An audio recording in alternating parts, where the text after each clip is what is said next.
Thank you for listening to the Allender Center podcast. I'm Dr. Dan Allender. And I'm Rachael Clinton Chen. We're fiercely committed to providing hope and healing to a fragmented world. And restoration for the heart.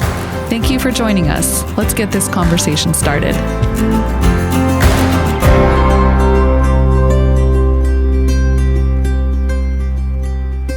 Well, thanks for listening and being with us today. I'm here with Dan, and we wanted to take a moment and kind of disrupt our normal podcast series plan to just take a moment to touch base and check in the midst of all that is unfolding with COVID-19 and this unique strand of the coronavirus that is sweeping the globe. And as we know in our own world, both in Seattle and where I live in Philly and our work with the Allender Center, but as we're all watching, it has some major implications and hugely terrifying and disruptive implications for our lives. And so we wanted to just take a moment and be with you in the midst of this. And our desire is not to somehow resolve all the things that are at work in each of our lives. I currently am in the garage because my wife asked me to leave our home. I can say maritally, we're doing fine. But the bottom line is I have a sinus infection, and several days from now, my son is donating a kidney to one of our dear friends, and to keep our house well, because his children will be there for the next 5 or 6 days. I have been exiled. It's not a big deal. But on the other hand, it is a deal because it's a very uncomfortable thing to be asked to leave your home, take a few pieces of clothing, set up camping gear in your garage, and do what's right in the midst of a chaotic period. So I think we can establish two things quickly. We take this serious. We do not think this is a hoax. We don't think this is a mere exacerbation of the flu. That we are in a serious season in which I think we can say without much doubt, things will not be the same forever, and certainly not for a long season. And therefore, we're right in the middle of trauma. And that is our work, to engage the human heart and to address the effects of trauma, whether it be sexual violation, whether it be the loss of a job, whether it be divorce. But in this case, a global pandemic cannot help but bring the issues of trauma to the surface. Indeed. And so we're not trying to solve. We have no illusions that we can solve this issue or that we can provide an in-house immediate solution. But we do think we can offer just some presence and some words and some language for some of the experience of this moment, and hopefully offer some encouragement and some practical resources of how to tend and how to love well in the midst of this moment. So let us remind you that one of the first things that happens when a person, or in this case, a family or a culture, begins to experience significant trauma is the normal response of fight, flight, or freeze. And Rachael, you know that your history is a little different than mine. So how have you begun to address the COVID-19 reality? And I can put words to my approach. Sure. Well, I'm a storm-born woman. So I'm the person who is reading all the news, not just coming out of the United States, but coming out of any news source I can find, both, the more global perspectives of the well-known news stations, but also the on-the-ground journalists and people who are just sharing their experiences from all around the world.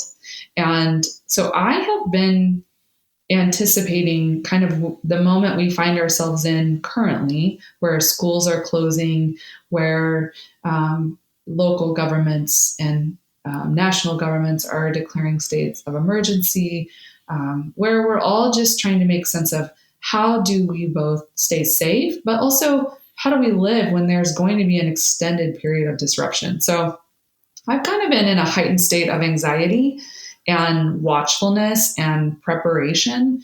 And I am a fighter. So I both anticipate and attune and storm watch and look for all the warning signs and the threats, but also prepare for how to not just keep myself safe in the midst of it, for how to keep the people I love safe, but also how to love others well and to protect the vulnerable. So I have kind of been preparing and watching all the things. And I know for sure you're a fighter, but given a long history of anxiety and fear, you would think that your response would have been more one of flight. How so do you see the interplay of fight and flight with regard to your experience, and one that I think would be very comparable to many of the people that will be listening to this podcast? As far as like, why didn't I flee? Yes.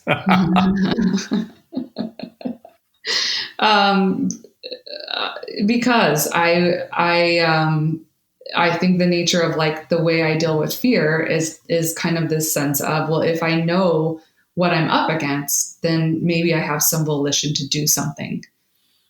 And so I have never had the luxury of fleeing or, checking out or going into denial. In fact, all of my anxiety dreams, I'm usually warning people of some imminent danger, and everyone's looking at me like, dude, you're crazy. Yeah. Yep. No, and generally people know that I'm a fighter, but with regard to things like this, I just ignore it. And I mean, one of the first times we were listening to our news structure, I think it was NBC News, and they said, the major concern is for the elderly. And I said, well, to Becky in the middle of the broadcast, I said, oh, good, we're at least not in that category. And she looked at me with a look like, are you crazy? And I said, what? She said, how old do you think elderly is now considered regarding this disease? And I said, what, 75? She said, above 60. Oh my goodness. That was one of those moments where I just sort of figure that unless it has a face, there's nothing I can do about it. And therefore, I'm much more committed to fleeing the reality. I don't want to watch the news. I don't want to get more data. But in that sense, we all have this intersection between fight and flight. We may have a predominant, but we always have some intersection, including that third category is just freezing. And sometimes watching the news can be a form of just literally freezing before the amount of data that feels like we have no shape, no control, no power whatsoever. Okay, well, maybe there's been a little bit of freeze for me.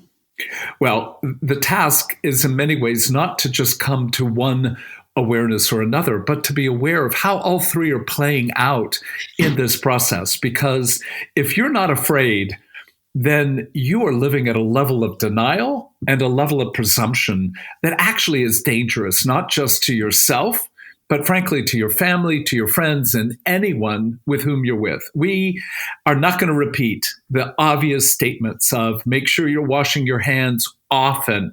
If you touch something, you're going to likely touch your face. So if you're in a place, public or private, that other people are touching, it's wise to care for your hands and yourself by washing. Social distancing. We don't need to go back through the common things that we ought to be doing. We really want to begin to address, can we begin the process of knowing how will we individually, corporately, as a believing community, who do we want to become? How will we engage a life disruption that I think we'll look back on and say that this season changed the direction of the globe, let alone each and every individual life? And so as you think about it, Rachael, what are you doing and what are you inviting me and us to engage with regard to the fear of COVID-19? Well, I mean, the first thing I would say is to take it seriously, not the fear, but the reality. And I think it's really hard with something like a pandemic because it may not be impacting your community at this particular time in the way you're seeing it impact other communities. And so it can almost feel like, oh, I don't, we're fine. Let's go on as if life is normal. And I think sometimes our bodies, when we go on as if life is normal, when life is anything but normal, is actually increases anxiety. Our bodies get louder. So I think follow the leadership of your local authorities, of your pastors, of your doctors and medical professionals. So, it is really hard to hear that social distancing is one of the number one things we need to do. Because if anything, this is a time where we want to be with people. We want to be with our community. We want to kind of defiantly go on, go about ourselves in public, go to restaurants, go do what we want. And the mind that we want to support local businesses. We want people to stay in business. We want to help in a time of need. So for me, it has been trying to figure out, okay, I need to face some reality here. What are some of the significant changes that need to come? I'm sitting in my little study in Philadelphia, and we just got word about 2 hours ago that our kids' schools in the whole entire state of Pennsylvania are going to be closed for the next 2 weeks. So there's some very practical realities of trying to figure out how will we take care of childcare? If we're working from home, if they're learning virtually, if they're not learning virtually, what are the kind of day in, day out routines that have kind of been our normal that are now going to need to shift? At this juncture, where I live in Philly, our church has gone virtual. Many of you may or may not know, the Seattle school has banned all travel for its employees for the next month and a half. And that also means that, in many ways, we're trying to figure out how we carry out life with our larger community in a way that is still tending to the moment, offering the good work that we do, but in a way that's more accessible if people can't hop on a plane and fly to be with you. There are just some very real, tangible realities. And I tend to be someone who wants to help people face reality, because if you can actually start to own, okay, this is where we're at, then you actually get to be creative about how you move in the midst of it. I also think it's okay to acknowledge that this has real impact on our mental health. And some of us actually need to do the brave work of reaching out and asking for help. Maybe you have some phobias, maybe you have anxiety, maybe you have depression, maybe you have maybe not mental health, maybe you have true physical health concerns. For many of us who do struggle with chronic illness or have compromised immune systems, this is a very scary time. And so I do think it's important to take a step back from the media, to have a plan, to reach out, to touch base with someone you love. Like I've been trying to practice. Well, I've had to practice this because I live 2,000-3,000 miles away from most of my best friends, and I'm still trying to make friends in Philly. How do you reach out to the people you love in some small ways? Send a text message, just hop on FaceTime, or send a little video on, Dan, what's that app? You've got Marco Polo? Marco Polo, yes. I think this is a time to be connected to the people who know you and love you. Really basic things. Like I've done a lot of work in disaster relief and have had the privilege of being with people in the midst of more collective natural disaster traumas. And there's some really good kind of practical steps of making sure your very practical needs are anticipated. Do you have food? Do you check in with your neighbors? See how everyone's doing. Do they need some help with childcare? Are they able to get to the grocery store? I think when we can actually embrace where we're at, we get to start thinking about how we want to love the people in our midst. Well, even that is such a huge issue. And that is, how much are we going to operate out of fear and how much out of love. I got a email this morning from our pastor saying to our church that we will not be meeting, and yet what we'll be doing is choosing to meet in smaller groups and also virtually. And he made a very important point, and an article that we'll eventually tell you about, Andy Crouch as well said, we can operate out of fear and do some of the very same things that we can operate out of love and do. But the difference will be whether or not we are closing in and shutting down, or whether we're opening our heart for more. In the midst of this, I think what it has done for me is to be able to say, as the World Health Organization has indicated, 70% of people in America will likely have COVID-19. We are beyond the idea of being able to contain, and we're in the realm of cure. But we don't want to inundate our health system. So the goal is not just to avoid getting ill, it's to do the things that we need to do, but out of regard, yes, for ourselves, yes, for our family. But this is our season, particularly as a believing community, where we can come back to ultimately say, are you actually afraid of death? And if so, it's binding you, not just in terms of living, but in terms of being able to offer your heart. We all are afraid of dying. We're all afraid of suffering. We're afraid of the kind of financial implications that aren't just ahead. They're happening right now. So the question of how are you going to care for yourself, for your family, for your neighbors, for your world? And I think this is a season where particularly the believing community has an opportunity to do that which honors who we are. And a passage I've been looking at through this season comes from Psalm 112. And it says, surely he will never be shaken. This is the righteous man and woman. A righteous person will be remembered forever. He will have no fear of bad news. His heart is steadfast, trusting in the Lord. Well, I have to be very honest and say, I'm shaken. I feel already like there's so much bad news that I'm being captured by. So it isn't pressure to believe and not be afraid. It's clarity that in the middle of fear, can we honor and care for our body, care for our soul and our physicality and our relationships in a way in which we don't have to pretend, but we also have to dream. And that is, we have to begin not to wish for things to be as they once were.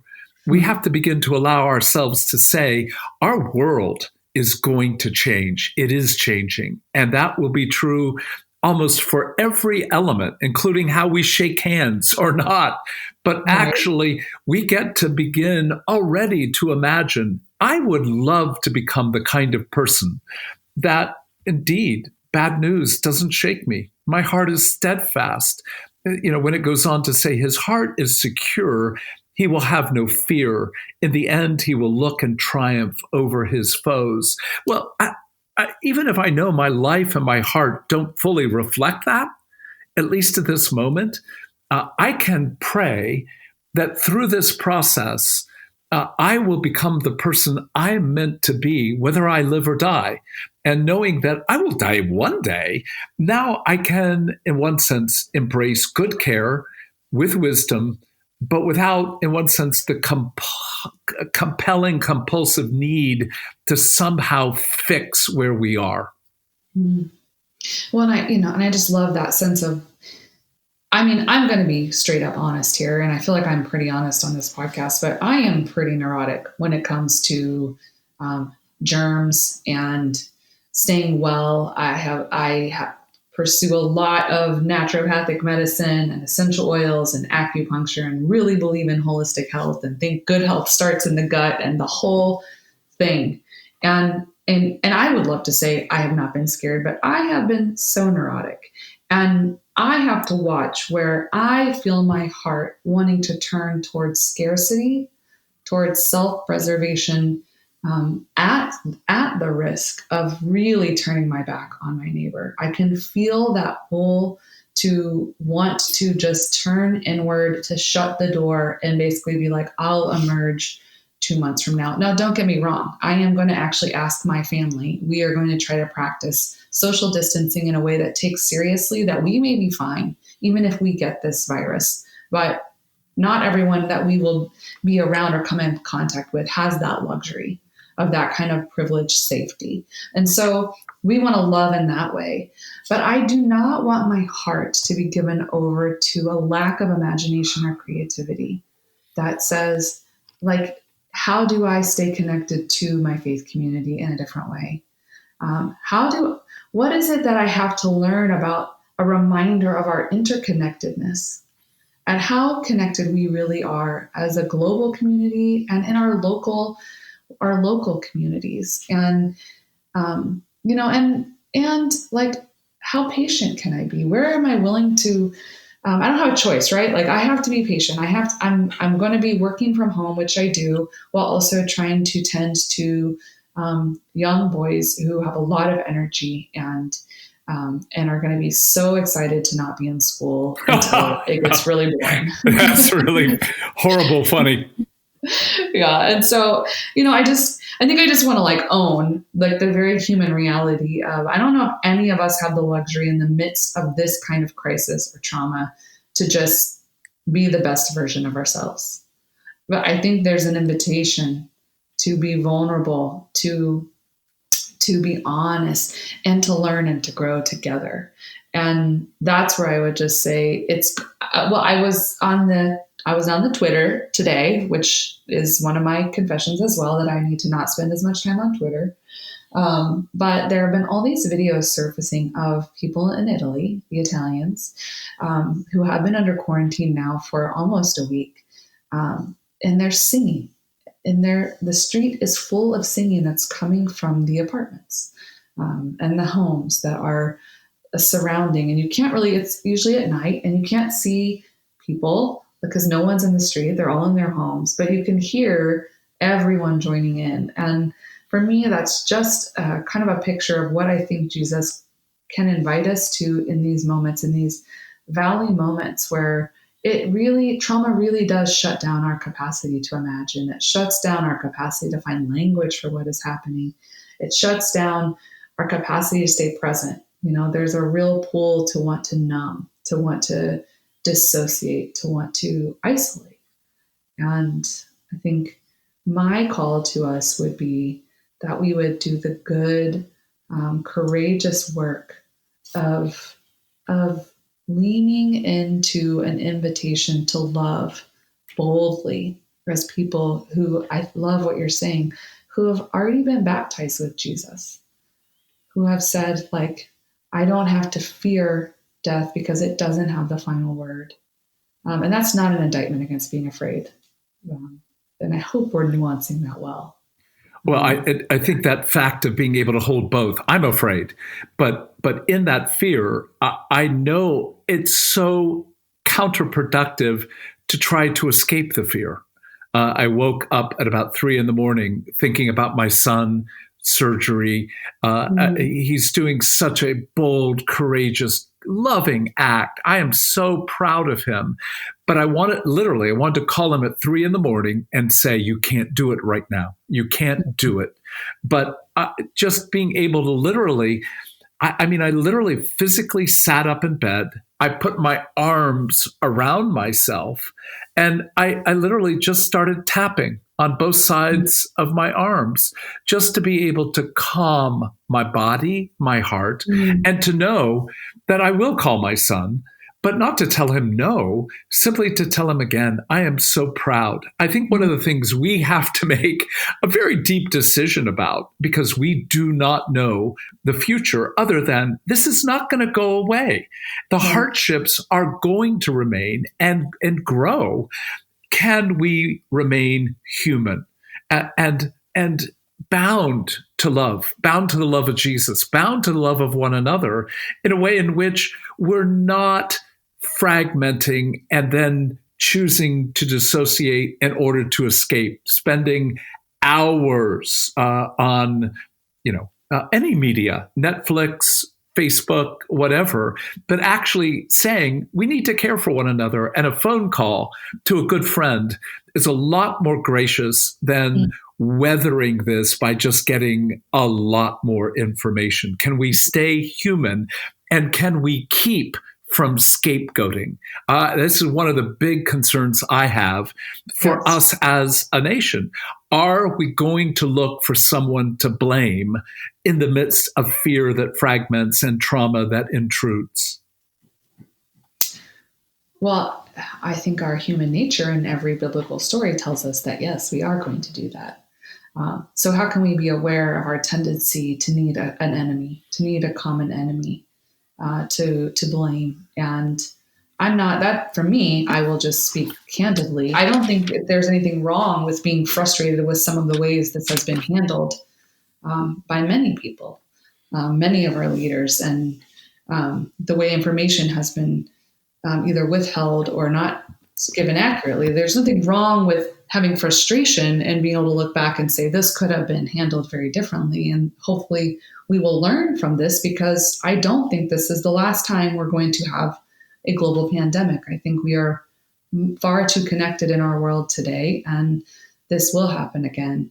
But how can we be aware of that tendency to want to blame, whether it's wanting to blame that this virus originated in China and wanting to use that as an excuse to be racist, to bring violence and harm and accusation and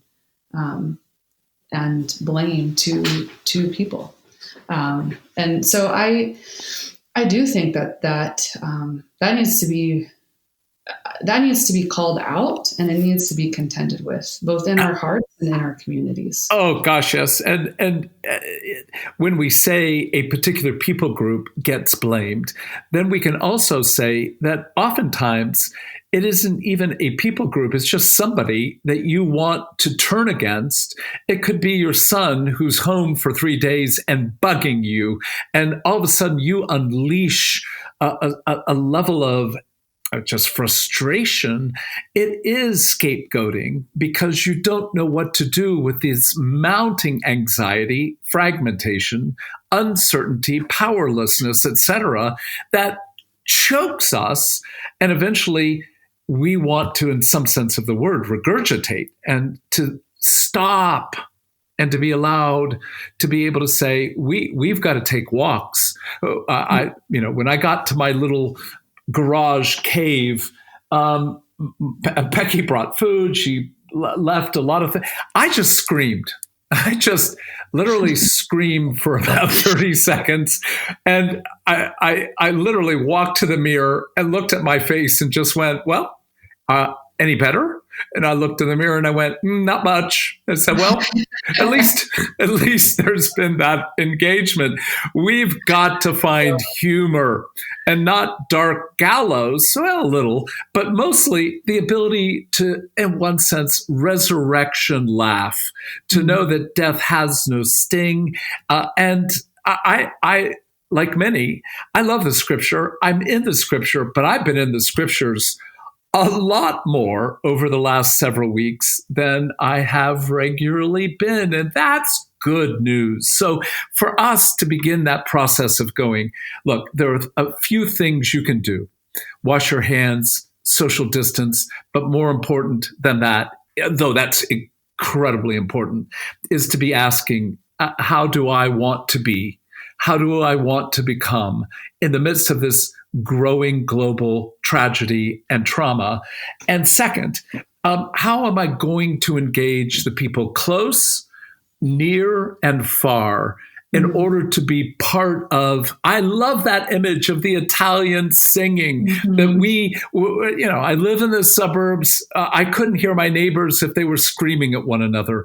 But how do we sing, in one sense, speak and sing together in a way in which our hearts really, even in distancing, actually are closer together than what we were before? That's how we're going to approach, at least from the standpoint of the Allender Center. We'll be back addressing more of this, but at least for now, We're praying for you. We ask that you pray for us. And we're in this together. We are in this process together. And we look forward to who we become as the Allender Center as a result of our care of you and your care of us. Yeah. And I just wanted to add that if you really do want to read a good article by Andy Crouch, a brilliant and beautiful Christian thinker, pastor, leader, you can find his article, Love in the Time of Coronavirus, on the Praxis Journal. You can just Google that. And a lot of what we're talking about today has been informed by that, and we don't need to reinvent that wheel. But know that our hearts are with you, and this is a time to move tenderly and to take courage. So let us all fix our eyes on Jesus. The Allender Center podcast is produced by the Seattle School of Theology and Psychology. If you'd like more information about the Allender Center, you can look at theallendercenter.org.